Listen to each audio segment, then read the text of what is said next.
I was really struggling with alcohol at that time. Like I couldn't control it. It was controlling me. And no matter what I said to myself when I woke up in the morning and I went through this day after day, week after week, month after month, where I'd wake up and say, I'm not going to do that today. I'm not going to drink today. And I would believe it. I'd wake up and say that to myself. And I would truly, in my heart, believe that I'm not doing that today. And then day after day, by the time the afternoon rolled around, it was my brain was not allowing me to maintain that commitment. It took a long time for me to accept that a lot of that was out of my control. Somebody get this guy some help!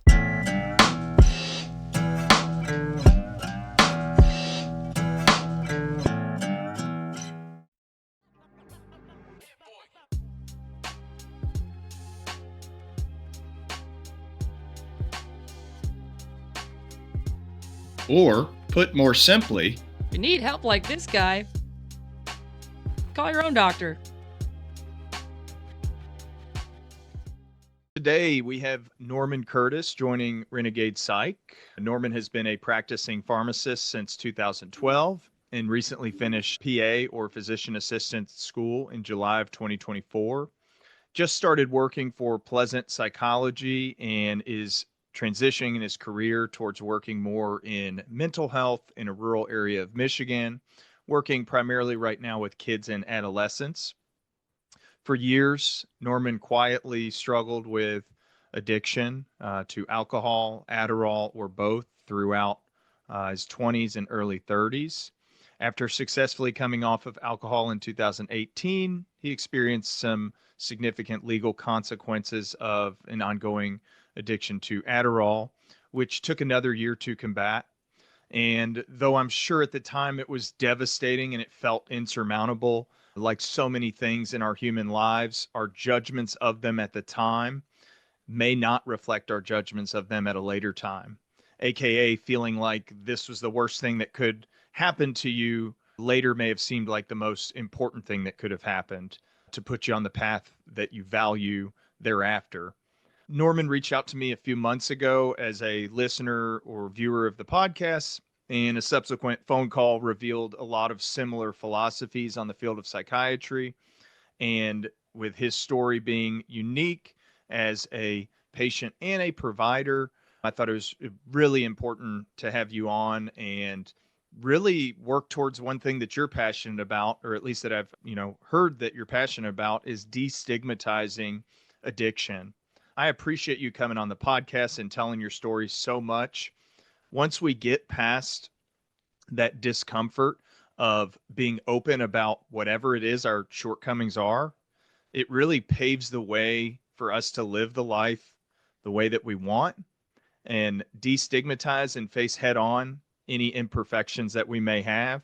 So thank you for doing this as a way to reduce this negative stigma around addiction and substance use disorders, especially as a healthcare provider, where we are quietly or kind of subvertedly told and taught not just about biology, chemistry, evaluation, and treatment, but whether we realize it or not, also there's an ingrained expectation to maintain a certain level of perfection in our lives that is just genuinely not necessarily sustainable. So, without further ado, Norman, nice to put a face to the name. How's everything going today? Oh, I'm doing pretty good. Pretty good. I got in my newish office. I've been in here for a couple weeks, so I'm still trying to figure out how to feel comfortable in here like it really is my office. But been practicing for a couple weeks now and seeing a few patients and parents and kids, and I'm excited to get through the discomfort part maybe early and then talk about things that I think we share philosophies on and tell my story. Yeah, absolutely. Before we get to that, tell us a little bit about your upbringing and what got you to pursue pharmacy in the first place. I do want to say something real quick about just some of the people that have been an inspiration for me to tell my story. There's been a couple guests that you've had on. I just wanted to give them a shout out. Is Cassandra Ola. I hope I'm not mispronouncing that. She told her story. Nicole Lambertson was a PA as well, who told her story of kind of the harm that the psychiatry and early treatment had done to her. And then there's a physician that runs an addiction medicine clinic in Houston, Texas. His name is Jason Powers. He has a podcast. It's called Positive Recovery. And he's told his story. I first listened to him a couple of years ago, but I think it's important for me to give some acknowledgement to the people that have kind of inspired me to tell my story, because if we don't do it, nobody will. And it humanizes kind of providers, and I think it reduces the stigma, like you were saying. So I did just want to put that in. To answer your question, my first career was a pharmacist. When I was growing up, I had two older siblings who went to pharmacy school. So I kind of just followed in their footsteps. Didn't even know exactly what I was getting into. I just knew that I think I was in seventh grade, and my older sister, she's 10 years older than me. So she had finished pharmacy school, gotten a good job, was driving a nice car. And I looked at that and I was like, I'll just do that. That sounds good, without really much more thought to it. Kind of just following family footsteps into the pharmacy world. That's how it started. I come from a family of pharmacists myself. My mother was a pharmacist. My grandfather was a pharmacist. My uncle is a pharmacist. So yeah, pharmacy's been invasive, endemic to my family for a long time. Invasive is a good word. Yeah. What about your parents? What did your parents do? Property management, landlords, owned property in the community that we live in, rent to a lot of like low income housing type of thing, and have been, I think, a vital part of the community for a lot of years, just helping out people who otherwise would have a harder time. So he owned a hardware store when I was growing up, owned a party store downtown. My mom had a clothing store. They've done all kinds of things. Nice. And so did you go straight out of high school and start to pursue that path to pharmacy? Yeah. Yep. I was kind of considering trying to play some college sports. I probably would have been good enough to play D3, maybe D2 in something, but I think I got done with high school and I was like, I'm not going to make a living playing baseball or basketball. So maybe I'll just focus on academics, and went straight into pre-pharmacy requirement work at Central Michigan University, and then went to Ferris State for pharmacy school. So yeah, things went pretty smoothly early on. Before you ever even got into pharmacy school, were you having any struggles with your mental health? Not really. It wasn't until like my second year of pharmacy school when I really started struggling. Now, granted, I had a unhealthy relationship with alcohol from the time I was probably 15 or 16, but it hadn't become a problem yet. It was kind of insidious where it was always there, but I had learned how to manage it and kind of not let it become a problem until, as you transition from high school to college and then like a graduate program like pharmacy school, things get harder, and you need to be more present, and you need to, schedule your time better, and you don't have time to be abusing alcohol. And so it eventually became a problem. But yeah, I think like many others, it started fairly early, I guess. The ACT matrix, I don't know if you're familiar with acceptance and commitment therapy. I mean, maybe just from the podcast, but I like to use that in my intakes in addiction, because to me, it kind of normalizes the fact that I truly believe that all of us have addictions, and the consequences of our addictions can be drastically different. I mean, somebody who's addicted to work is probably not going to have the same negative consequences as somebody who's addicted to heroin. Yeah. But what is happening internally, that conversation that all of us have ongoing, especially when we stop and we're not doing anything, what is happening there that's uncomfortable that allows something like alcohol or or me to pick up my phone and scroll through different things, or work or exercise or heroin?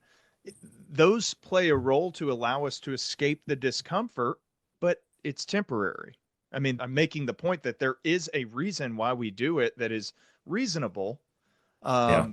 But the more times we go through that cycle, we realize more and more that this is a desperate cycle. I'm just desperate for a reprieve from this discomfort without actually addressing the root cause of it. Does that resonate with you in terms of your own experience trying to get away from some discomfort that you were experiencing, whether it was maybe conscious or not? Yeah, I think so. I think at different stages of my life, there was different things I was trying to move away from, and just it had become normalized, I guess, too, was part of the problem. Was like people I hung around with in high school and my early years of college, like we are all doing it. So it shouldn't be a problem, I guess. But the thing is with addiction is usually you don't realize it's a problem until it's a pretty major problem. And yeah, there was different periods of time where pharmacy school was a big stressor to me. I don't think I was adequately prepared to participate in a program like that. I mean, I got into pharmacy school. I think I was just turned 20 when I started. I thought I knew a lot. In reality, I really didn't. So dealing with the stresses of that and having two siblings who went through pharmacy school very successfully, and I, at a point in time, I wasn't, and that weight on me and thinking that I was not adequate and I was a failure. So, and then even later on, when my Adderall problem became an issue, it was the stresses of being a new dad and trying to navigate life with two young kids and stresses of being in a career that I was unhappy with. So, yeah, there's usually something that you're using these substances for and trying to alleviate the stress for sure. It can be tough as that 20-year-old because you do kind of feel like you're invincible to a degree, or some of us can feel like that at that age. And then you go through life, and just like the universe, where entropy or chaos is constantly increasing, the same thing happens, I think, in our minds.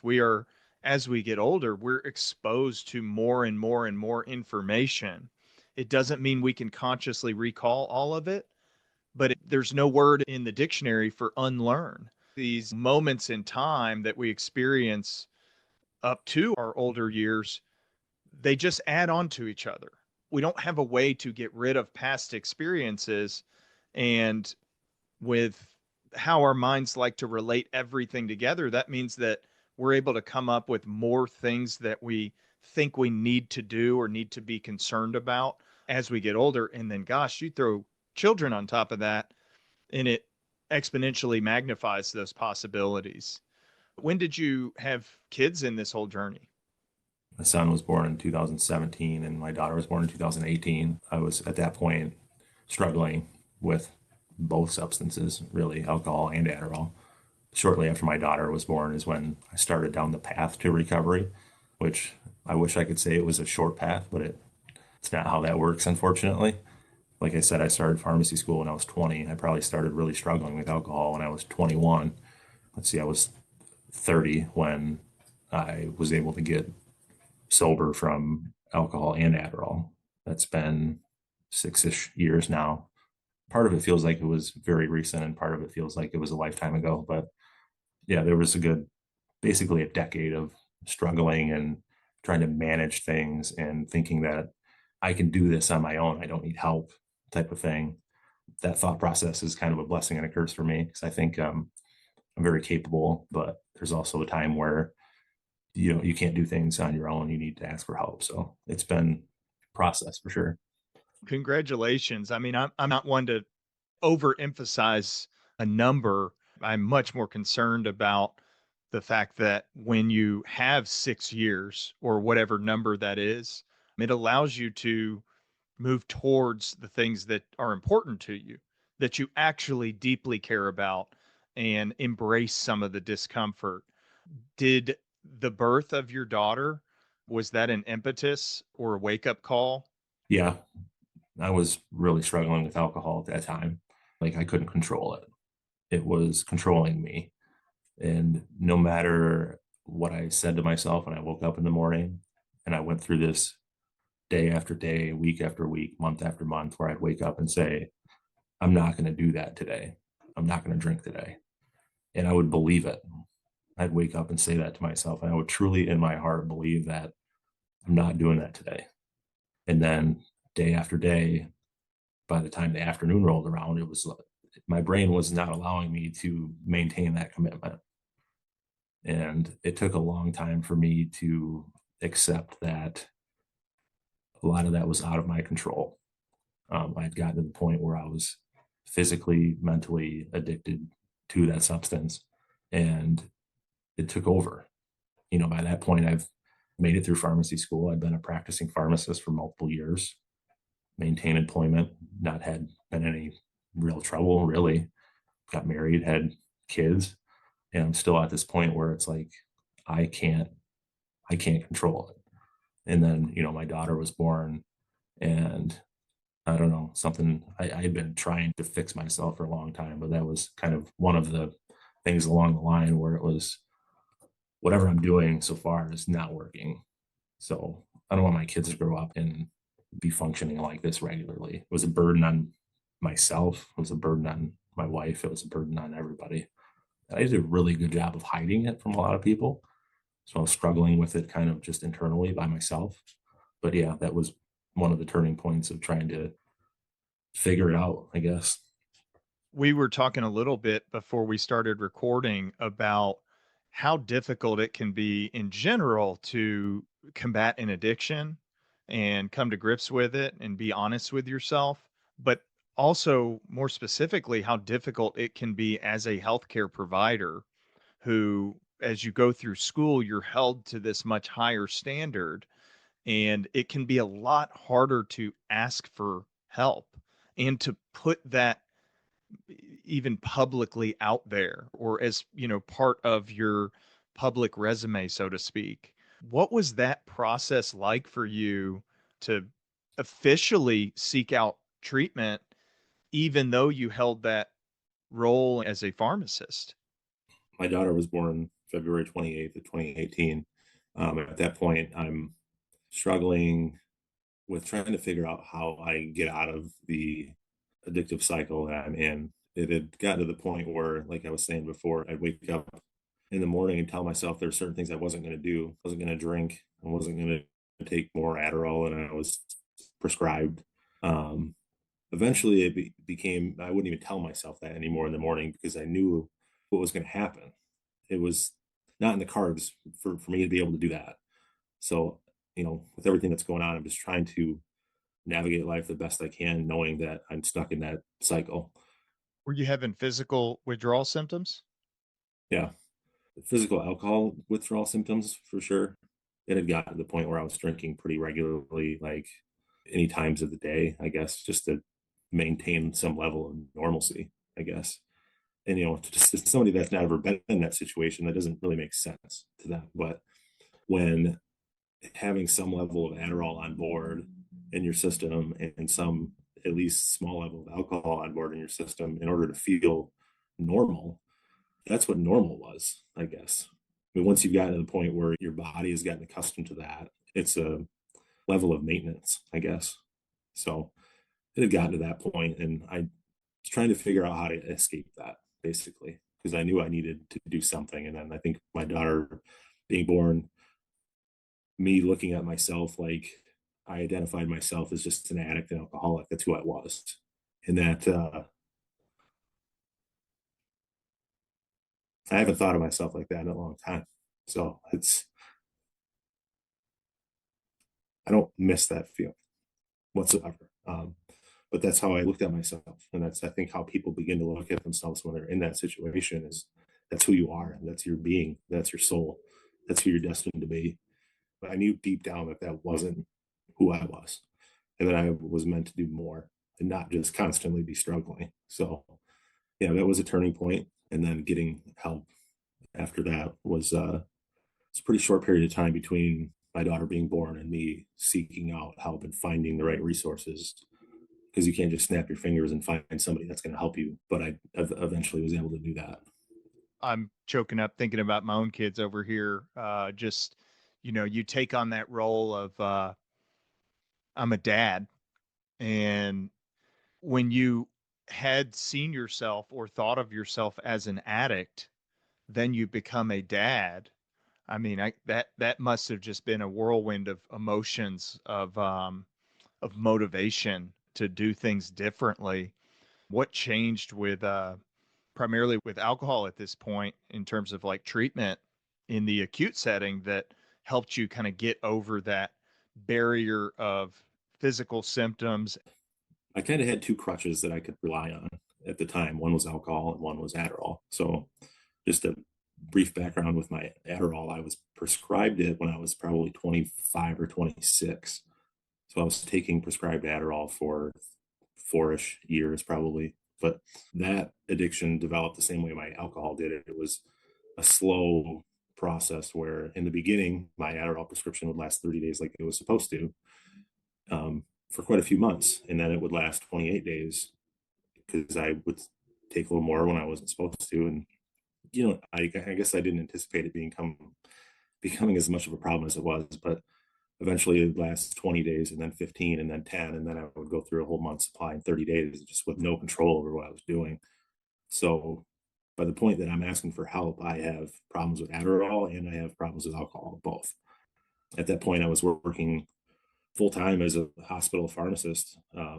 And like I was saying before, I knew I had a level of maintenance where I needed in order to function like what I at the time what felt like a normal human being. So I was still able to go to work. I still think I did an okay job. Definitely could have been better, but I was working full time still. So I'm trying to navigate like how do I be a good dad? How do I be a good husband, a good employee, and still like try to navigate the system of recovery? So I found a program that was an online IOP that I called up to. I still keep in touch with the person I spoke with because her name is Bayhan McDermott. She's awesome, but I talked to her, got signed up for that program, and my first approach to this was I know that alcohol is a problem for me, but I'm prescribed Adderall. So I think if I just stop drinking, that the Adderall won't be a problem for me. And boy, was I wrong. But at the time, it felt like that was a reasonable thought to have. So that's kind of how things started. I got into this IOP, told them I had an alcohol problem, participated in that program until completion. It was probably, I don't know, 3 or 4 months, where it was 3 days a week. You're doing a 3-hour meeting with group and then a 1-hour individual session. And I was pretty proud of myself. I had stopped drinking. And ever since the day that I called, that's been the case for me. So yeah, but then that didn't really go as planned. I realized later that it wasn't just the alcohol that was a problem for me. It was the Adderall too. Deep down, I was really hoping that if I just stopped drinking, that I could take my Adderall, how it's prescribed to me, and I can still manage life and things will just get better. That's not how things went. That destination fallacy. Once I get there, then things will be okay. Yeah, I mean, I didn't know what to expect. I just thought and hoped that if I just stopped drinking, that I'll be able to take my Adderall as prescribed, thinking that it was only the alcohol that was the problem. It wasn't my approach to life for like It was everything else something that's external, happening. right? Yeah. We are so quick to say, for example, my friend made me feel bad. My friend made me feel this, or this other person made me feel. And it's always so much more complicated than that. Yeah. We can't just dump problems on external factors. They may have an influence, don't get me wrong, but we've got to turn internal. I mean, that to me, that is where all of addiction starts. And it's not just alcohol, it's not just amphetamine, it's not just substances. I mean, how many people reach for this at any sign or moment of discomfort? I do it. I'm not excluding myself here. Television, like there are so many different levels to this. All of those external addictions cannot, I don't think, be treated via external means. I mean, Yeah. don't get me wrong, again, medications can have a role, external treatment can have a role, but there's got to be an internal shift as well. And it sounds like you had, that first big impetus with your daughter being born. Outside of the online IOP, were there any medications or any additional treatment, or was it more so the support of like-minded individuals or people going through a similar process? What was it about that initial treatment that helped you kick an addiction that some people don't realize can kill you if you just abruptly stop it? I love that program. Again, it's called Lion Rock Recovery. I have their logo tattooed on my chest. So if that tells you anything, I think they helped me a lot just to begin the process of recovery. I guess you could look at it and say, well, I was still using Adderall, but I was trying to figure that out, In hindsight, yeah, I wish I would have just looked at both of them as a problem and realized that both of them were a problem, but I didn't know that. I've talked to other people too, and being in recovery centers and talking to people in the field, it's like a lot of times people have this idea that, well, if it's prescribed to me for a diagnosis, then that's not the problem. It didn't work out that way. So I'd been in that Lion Rock program for a couple months and realized that like I can't take my Adderall like I'm supposed to. I'm still abusing it, still taking more than I'm supposed to, still going through cycles of taking a 30-day supply in 15 days and then just struggling for the next 15 days trying to get by. And like, this isn't working. So I opened up about that in a group meeting and got a lot of support. Managed to go without Adderall for like the next week and then relapsed and started using Adderall again. And then was just never honest about my use. So I'd go into group meetings and say, I've been sober from alcohol for 92 days and I've been sober from Adderall for 15 days. Well, one of those was true, the other one wasn't. And I was trying to navigate that internally and still not giving up the control and still not fully asking for help like I should have. But that's part of the disease. And I think I've forgiven myself for a lot of these decisions that I've made. But eventually, the Adderall became even more of a problem. And it took me another probably 9 months after that before I could figure that out. Yeah, I think that's such an important point of prescription versus not prescription. I was just looking this up before you and I started talking. I found some numbers. In the United States, we utilize 83% of the world's ADHD prescriptions. Yeah. So, does that mean that we know something that the rest of the developed world doesn't? Or does that probably mean that we are being influenced by a large entity or entities that stand to profit off of our addictions? And again, that is not to say that every ADHD prescription is not warranted. It's not an all or nothing statement I'm trying to make. I'm just trying to point out that to me, it's pretty clear that we have a problem. And by we, I mean people in my position, now people in your position. We have a problem with jumping to these prescriptions. And all you've got to do is look at what other developed countries with better healthcare outcomes are doing compared to us. And you see a big disconnect there. How did you navigate that internally? Because I have seen this working in addiction where maybe it starts out as a heroin addiction and somebody's able to kick that, but then they find themselves drinking 8 energy drinks a day, smoking 3 packs of cigarettes a day. I had a person that I had worked with at a facility before, and she was at another facility that I was just going through during my training. And, we were talking about Suboxone, medication assisted treatment. She had gone through treatment herself and she said, "Oh, those people aren't actually sober." And as she's saying that, and we're arguing about it, I'm like, well, I don't think that's the case. I mean, if they're taking a medicine as prescribed every day and it is a way to reduce harm and manage aspects of withdrawal, it's like, I mean, I understand what you're saying. I proceeded to watch her drink several Mountain Dews and smoke at least 30 cigarettes on one shift. So Yeah. again, prescription versus not prescription or legal versus illegal, the substance doesn't see itself as any of those things. The substance is what it is, Right. and they all have a risk of creating that addiction. How did you address that internally? I got to the point where I just recognized that the Adderall was just as much of a problem for me as the alcohol was. And whether it was prescribed to me or not, it eventually became very apparent to me that like I'd known for a few years, quite a few years at that point, like the only healthy amount of alcohol for me is 0.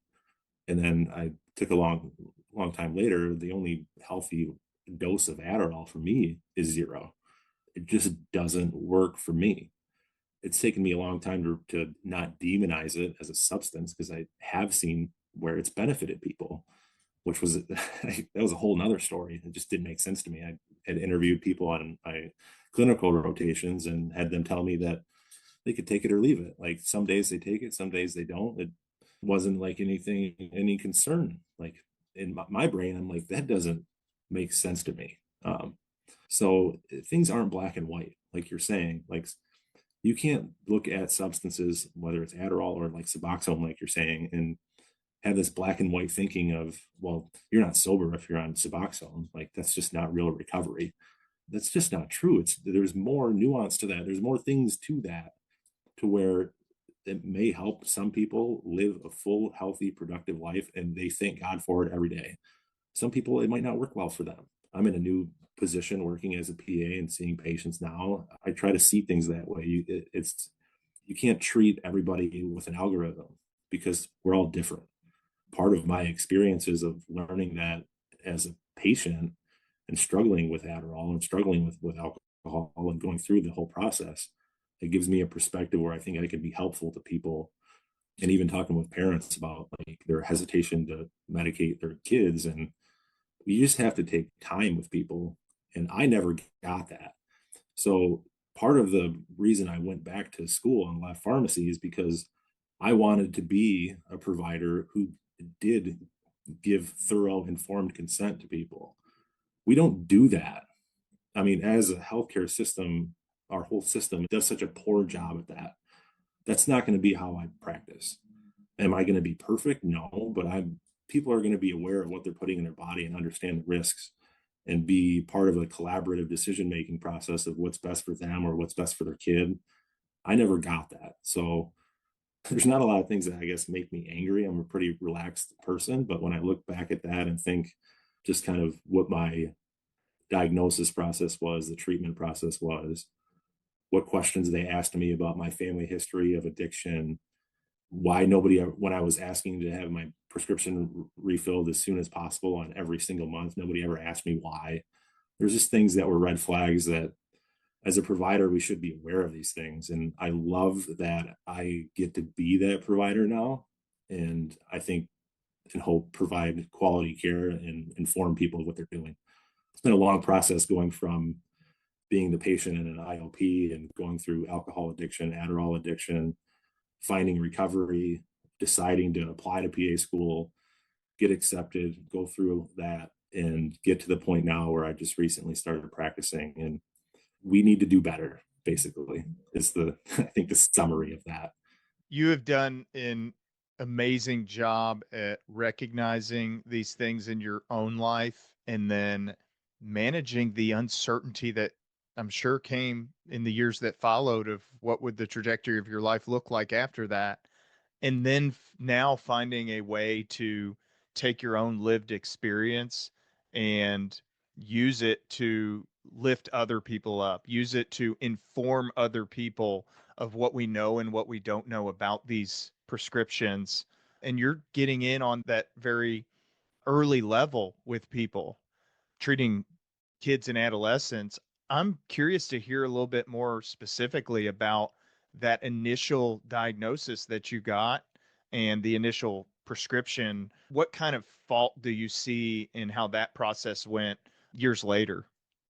I will preface my answer by saying that I myself played a role in that process. And I think I've gotten to figuring out a healthy level of blame on myself. And then also like what that process was like with my provider, because I don't think there's many providers that are probably providers aren't intentionally doing harm. I just think they're in a system where how they operate just leads to that.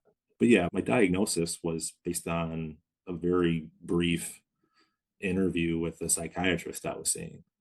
I don't even recall filling out like an objective questionnaire, to be honest.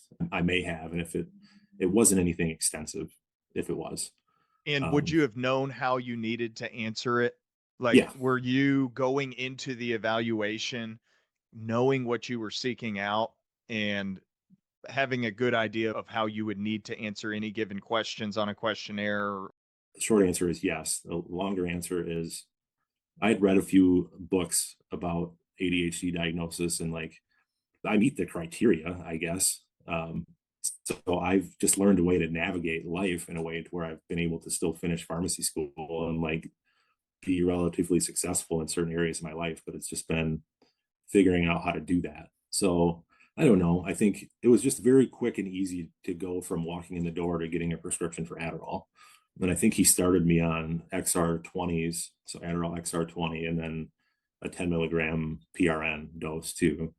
So yeah, it's pretty easy, I guess. There wasn't a lot to that process. I, Then the I follow-up afterward, I would come in and he'd ask me how work was going, and we'd talk about pharmacy related stuff, and then that would be the end of it, and I'd get it refilled. And that was pretty much all it was. One of the studies that I always hear people reference as why we should be more aggressively treating ADHD, which again, I've just laid those numbers out there. I don't think we could be more aggressively treating ADHD than we are now, but you'll Yeah. always hear scientists, researchers, or, advocates for ADHD treatment with stimulants giving the best clinical response. Now, I'll add to that that most of those studies are not long term and they are somewhere between Mhm. 6 and 12 weeks. And that is certainly a problem because whether you have ADHD or not, if I give you a substance that leads to increased dopamine, norepinephrine, and serotonin, it is going to be rewarding to people in general.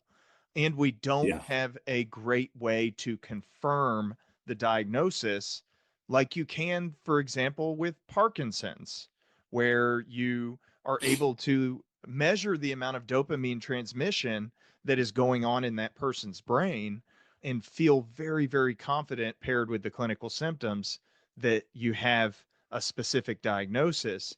But one of the studies that gets referenced over and over again is that untreated ADHD increases the risk of addiction later in life. How do you feel about that evidence that is purported? And again, there are studies on this, but with the way that my brain operates, being skeptical, and to me, it doesn't make common sense. And paired with my own lived experience, I don't know that that tracks. What do you make of that? Oh man, that might be one of the hardest questions I think you could ask me. I think that there is maybe the level of truth to that, but it's just hard to say that and generalize it. Oh, we need to more aggressively treat ADHD, otherwise we're going to have more problems with addiction.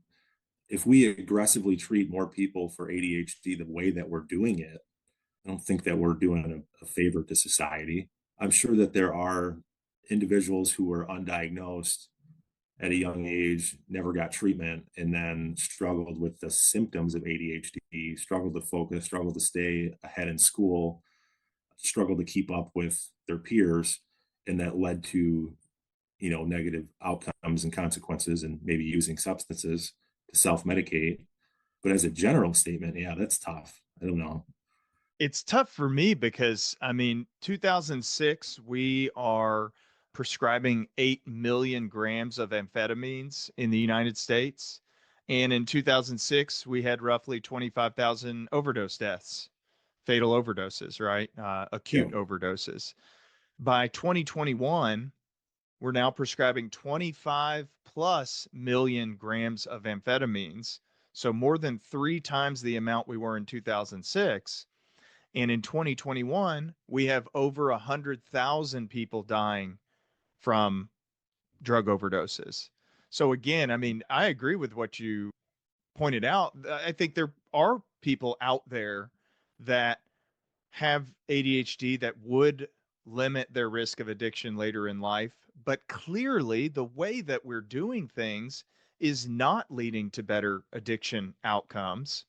And I just think making that statement from my skeptical mind is it just seems like an obvious and easy ploy where, again, not that anybody who's making that statement is manipulating information, but I think there are some people sitting in their ivory towers, so to speak, that are just eating up that conversation because that's That I would all it agree has with. to Yeah. be.